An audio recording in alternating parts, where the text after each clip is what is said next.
Hello, everyone. I'm a little late to my own live today. Technical difficulties. I was having some email situation and tried restarting my computer and it took longer to boot back up than I thought it would. But I'm here and I'm excited to talk today. Specifically, we're going to talk today about building a great team. This is one of the biggest pain points that we see entrepreneurs that get into the mobile bar space have for a number of different reasons. Oftentimes, people who get into the mobile bar space are first time entrepreneurs. They might not come from management positions. We tend to see a lot of career switchers in the mobile bar space. So, people that are coming from other industries, not even industry adjacent. About 50% of the industry is from the hospitality industry. And then the other 50% are people who fall in love with the idea of the mobile bar space, either on Pinterest or Instagram, or just sitting on their porch drinking margaritas, wondering why we can't have margarita trucks like we have ice cream trucks. So there's a lot of passion involved in creating most mobile bar businesses, but it generally isn't a long history of managing people and building great teams.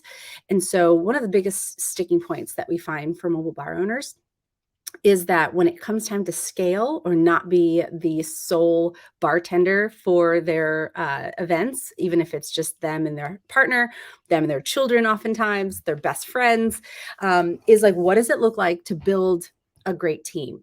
First, I want to talk a little bit about some of the downsides of working with friends and family when you're first starting your entrepreneurial venture, especially if you're not already a strong manager and a strong leader.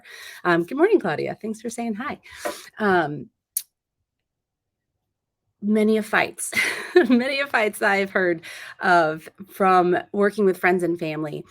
They want to help and they want to support you, but they don't necessarily easily shift into the role of being led by a family member or a friend. And you, as the leader and manager, oftentimes feel really sticky about giving constructive criticism to friends and family because you're like, they're helping me out. They're doing me a solid. I love them. I don't know how to have these really difficult, critical conversations. It's not a long-term solution. They're just pitching in and helping. So my advice is, unless you've worked with your family before and you're willing to kind of have those sticky, critical conversations, they're willing to receive that information, that the very best place to start growing your company is not with friends and family. And I know that makes things difficult because the people that I've talked to in my coaching programs are often not sure where to find good staff. They're like, well, where would I even find somebody if not my friends and family? And that's not to say friends and family can't work. It just is that more often than not, it tends to bring more drama than you're ready for, or that you really want to even work through. So my recommendation is to start building your bar roster as soon as possible, as early on in the process as you can. Don't wait until it's on fire and you're 4 weeks away from having multiple events in the same day and you need additional support. And the reason why is because when you do it that way, you oftentimes will bring people on that are warm bodies. They've bartended before, and so they can help. But it creates an environment of stress and not aligned. You're not aligned because you're not hiring for the right things. You're hiring the warm body because they're capable. They've done it before, but they might not be a fit. And so the very first place that I recommend starting when you're building a team is to really identify your mission, vision, and values. Your values being your most important piece of that. It's important to have a mission and a vision when you're hiring, especially nowadays. Once upon a time, I'm told, like, it was just people got paid really well for the work that they did. And so they're like, if you're paying me, I don't care what your vision is or your mission is, I'm here for you. That's not really the case any longer. People really want to know that who they're working for and the work that they're doing is in alignment with their own personal way in the world. So that's why values are so important when it comes to hiring. And a matter of fact, once you outline your values, which again, if you're in part of any of my programs, group or the academy, that's those are the hills that you'll die on. And so I recommend 3 to 5 values, and that should drive your hiring. 100% drive your hiring. So if timeliness is a value, that's going to be something you want to ask about in your interview. It's going to be something that you might want to check with references. Are they timely? You're going to want to actually have open dialogue and discussions with applicants saying, timeliness is one of the primary values of my mobile bar company. It is pertinent for your success here that you show up on time. But then you also have to be willing to manage according to your values. So if timeliness is a value of yours, and there's one bartender who's a really great bartender, but they consistently show up 15 minutes late, you have to be willing to die on that hill. It has to be a conversation you're willing to have with that person, in that, hey, you were 15 minutes late. We can't do that again. If it happens again, you were 15 minutes late. That's a value of our company. So we need to come to terms. Why are we being late here? Is it because you don't want to arrive on time? You physically can't arrive on time? Like what are the reasons that are keeping you from being on time? And then if you use the 3 strikes model, which you don't have to do, but it's, as leaderships and managers, it's a good best practice. You got to let them go. If they may be the best bartender in the whole world, but if they are not consistently executing the values that you have said are the values of your company, you have to be willing to let them go. So outline your values first, 3 to 5 of them. I was joke. MVP has 8 values, and every hill we will die on, and we hire according to those values as well. Take some time, sit down. What are the things that are most important to you? For Bar Magnolia, hospitality was one of them. And what did that look like? When I would do interviews, I would look to see how I'd always do them in a public place. I'd look to see how they treated the barista, the people around them. At one time I was coming up the stairs, and my applicant was sitting in the chair, and his back was to the door, but the UPS woman was coming in ahead of me. And so he got up, went to the door, opened the door for the UPS lady to come through. That's living hospitality right there. And so I already knew that this person was in alignment with that value for us, because I saw it modeled. So identifying what your values are, very first step, because that's how you really get to root out the people that are not going to be good fits for your company. They may be great bartenders, but if they're not good fits for your company, they're not going to be good representatives for you at the event. Ideally, events you're not at, right? Because I'm a big believer of staying in the CEO spot where you're not executing all the events. Bartending is the biggest commodity position that we have in this industry. You can get a good bartender for $20 to $25 an hour. There's literally nothing that you could and should be doing as an entrepreneur that you can outsource for less than $20 to $25. So your time is best used when you're doing literally anything other than bartending.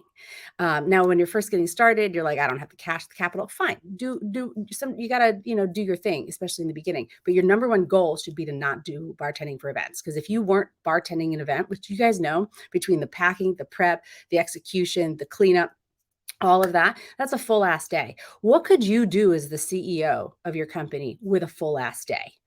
Who could you meet? What networks and connections could you make? What could you do that's actually a revenue generating creation, right? Lots and lots of stuff. So bartenders, number one thing that you want to hire for values, not monetary value, like how they live their values. Hire for values. Have a screening process that is more than just what's your resume and having a phone interview. There should be a multi-step sequential interview process that really, think of it as like a funnel. All the people up here, resumes, maybe, like whatever. And then what's that next step? My favorite way to do this with staff is to have an application process that has 1 to 3 questions that help me gauge decision making. And the reason being is that if we're sending bartenders on site and we're not there, then we need people who have entrepreneurial spirits, that have the ability to make decisions on the fly, that hold your values around what hospitality looks like, what's a yes, what's a no. I once had a bartender that was in the stage phase, and I'll get to that in a second. Um, but we're a no shots company. And I go to the bathroom, get more ice, whatever it was doing. I come back and like there's shots lined up on the bar. And I'm like, what is this? We talked about no shots. Oh, well, this is the bride and groom. I understand. I know it's hard to say no, but I need someone in this role that's okay and comfortable, adhering to the company rules, even when it's uncomfortable. And so my very first after the resume or with the resume is 1 to 3 questions that gauge decision making skills. Now, I want critical decision making skills. So, one of my favorite questions to ask is um, envision you are prepping for an event, and one of the cocktails on the menu is a mojito.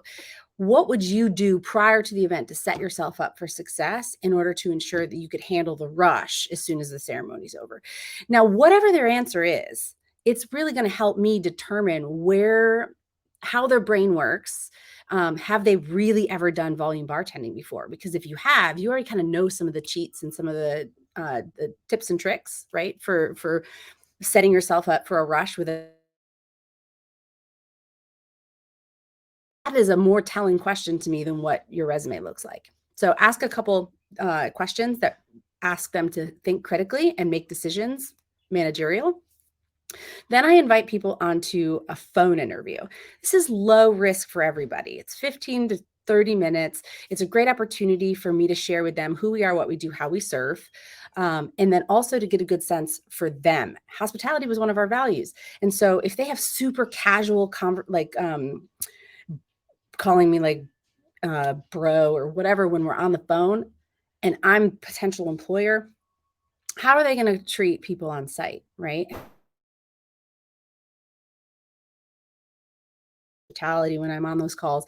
I'm looking to make sure that they don't have super thick accents. Like I'm not opposed to accents, but when you guys know it's loud, it's busy. There's back and forth across the bar. You got to turn and burn right when it, especially at events.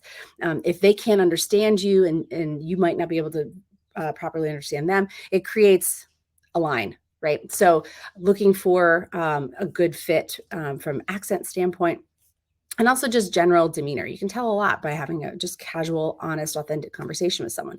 If I like that person at that point and I feel like they're in alignment with the values, I will bring them in for an in-person interview. This usually happened in my warehouse. I wanted to give them a look around. I wanted to show them the rig and also just kind of get a good sense of how they physically show up and places where they don't know anybody. So I'm like watching if they don't know anybody, because they're going to have to like show up to events all the time with people they don't know. Are they able to navigate how to find the place? All those things. If that goes well, we're not done yet. We do a stage. This is an old term. It came from the restaurant industry. I don't know if people still use it anymore, but essentially you work a shift that's like a shadow. And so I would put them as a bar back position. Either myself, my ops manager would be the lead on that event during the hiring season. And at the end of the shift, we have a real honest conversation about did they like working with Bar Magnolia and vice versa. Right. Like this is not a one way road. We want to make sure that both parties feel good about working with each other. Um, and after that, after you do that kind of like really arduous process of getting a good core number of people to work on the team, the very best way to find people is to ask them who they want to work with. Most bartenders have people in their sphere that they enjoy working with and that oftentimes have similar values. So once I built a very core group of bartenders, the best way to get more good, solid bartenders was to ask them who they, for the most part, those were the best hires. One, because you don't recommend people that you don't want to work with. And you don't want to look bad for recommending someone who it turns out to be a really shitty bartender. So those are my suggestions, just real quick, on how to retain. But really nervous about building their team, that's a quick little sequence of events to make sure that you are getting the very best cream of the crop to work within your business. Whew. What questions do we have? Looks like we have a good solid number of people attending live. So this is the open Q&A portion, meaning you can ask about staffing, you can ask about building a team, or you can ask about anything bar related or business related, mobile event business related, any of that. Good. I'm glad you found that helpful. Did you pay them for the shadow shift? Absolutely. I pay everybody for their time. Now, they didn't get tip out. They would get a good, I think it was $25 an hour for the shadow shift.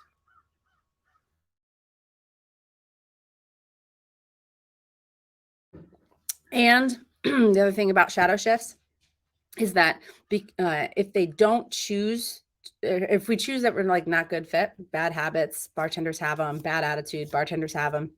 If it's not a good fit, I just 1099 them. You only need to with you.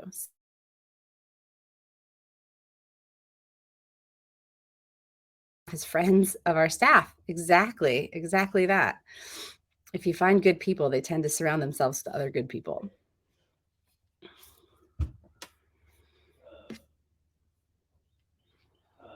Any other questions? If anyone has tips that they want to share with the community about what they do when they hire or things that they found to work really well. The other thing that I really like to do to get started, and I used to do this back when I was hiring in restaurants too. But for my mobile bar, it was even better. Is I would just go to my favorite restaurants and I would belly up to the bar. And if I interacted with a bartender that I really liked, make good drinks, had a good attitude, and like we are not a full-time thing. So if you're ever just looking to pick up additional shifts, we love to see about putting you on the roster. Send me your resume and like we can talk. And I thought that was a really good way as well, because the other thing about hiring bartenders that already have like other gigs or other jobs is that they're not expecting to work full time for you. And especially when you're first getting started, you can't give them full time shifts anyways. And so that's a nice way for them to fill in any gaps they have from their day job. What payroll software? I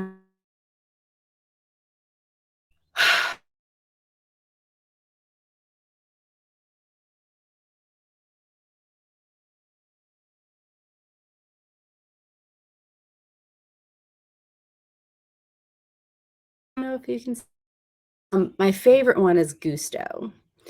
And the reason I like Gusto is because it makes it really hard for you to screw it up. I used to process payroll for over 350 employees, and it's a bit of a thing. But it was already set up when I did it. When I set up my own with Square, I didn't have one of the proper numbers. I didn't know I thought I had the proper number, but there's so many numbers when you start a business. And I didn't know I didn't have the right number. And Square didn't even tell me until they're like, hey, we can't follow your shit. And I'm like, what? Whereas Gusto is like, hey, you don't have the proper number here. If you can't or don't want to get it yourself, we'll get it for you. Now they charge for that, but you literally, they'll let you process payroll without the numbers, but they're just really good about saying like, hey, this is what you need to be in compliance. And I feel like a lot of mobile bar owners come from a place of like not knowing how to comply because the government does not make that easy. So any amount of support. So you have to set up a payroll schedule, biweekly, weekly, whatever you want. But then you can run off-cycle payrolls as often as you want. So if you have events on Saturday, you can process it on Sunday and they can have it by Monday. You know what I mean? So I really like a lot of the things about Gusto, but it is a little bit more expensive than things like Squarespace. I think it might be double the cost even per month. But then you only pay per person when you run a payroll for them. So unlike ADP, which I'm pretty sure when I looked at it, it was like $100 something a month. And then you had to pay it all month, even if you weren't every month, plus the employee amount because it's like a per employee, even when you didn't really have any events. So I didn't love that. So Gusto is my favorite. I've tried a number of them. That one is my favorite, but it is a bit of an investment. Tara asks, what is the difference in pay rate that is typically used between that of a lead bartender versus a standard bartender?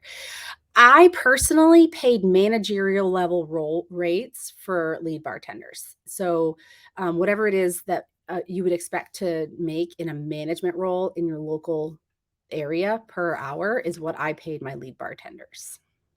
And I think it was like $35 or something an hour plus tips. I'm also a believer in throwing folks into the flames. I like to see how they handle the pressure. These are events where they are also bonus that day. Yeah, perfect. Yep, absolutely. Not sure if it's just me, but Facebook is super glitchy, freezing. Yeah, I don't know. That's silly. Like I have tech issues today. Is it Mercury retrograde? I feel like we had more time.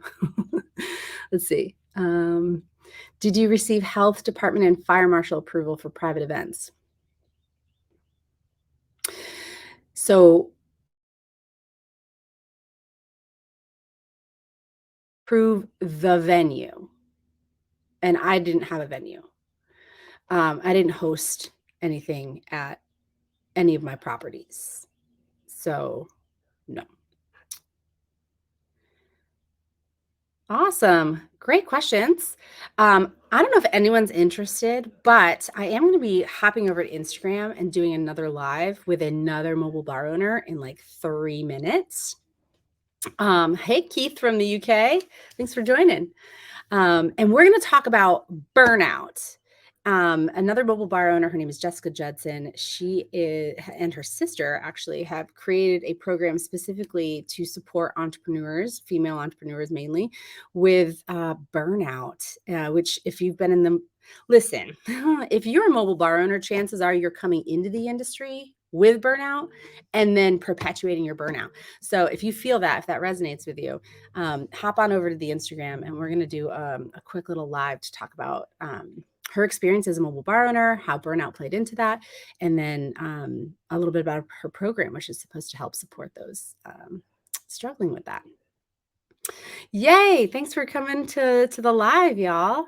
Marquetta, did you get an inspection to start running your mobile bar from fire department? And no, it is not required in Tennessee for mobile bartenders to have anything inspected by the fire or health department in order to bartend.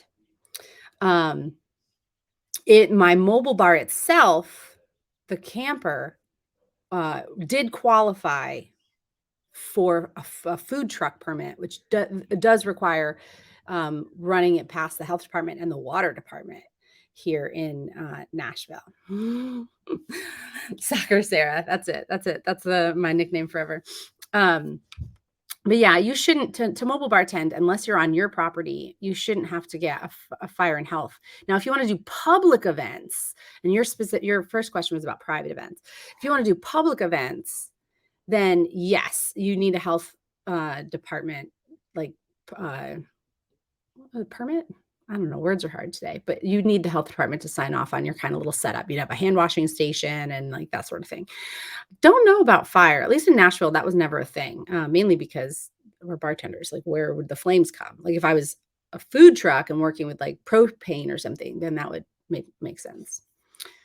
Yeah, you're in the DMV. I worked in the DMV for 8 years. The challenge there is that you need Maryland, DC, and Virginia, depending on where you are.